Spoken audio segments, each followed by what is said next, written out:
আমরা একটা কথা বলতে চাই,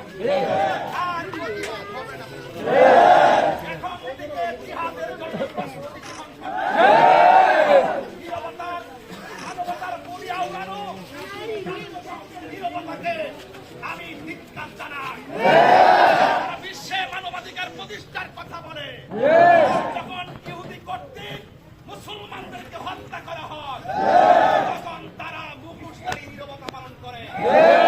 এখন সোজা আমাদের জবাব আমরাই দিব, প্রয়োজনে জীবন দিব, হাত দিয়ে বলতে হবে, রক্ত দিব, তাদের জন্য কারা কারা প্রস্তুত হই হবে।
ফিলিস্তিনের সমর্থনে মৃত্যুর আগ পর্যন্ত কবুল করুন।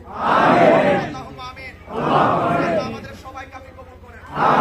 ফিলিস্তিনের মুসলমানদেরকে ইবাদত করেন। আল্লাহ আজকের মাহফিলকে করে কবরবাসীর আযাব মাফ করেন। আল্লাহ আমাদের সবাইকে মাফ করে দেন।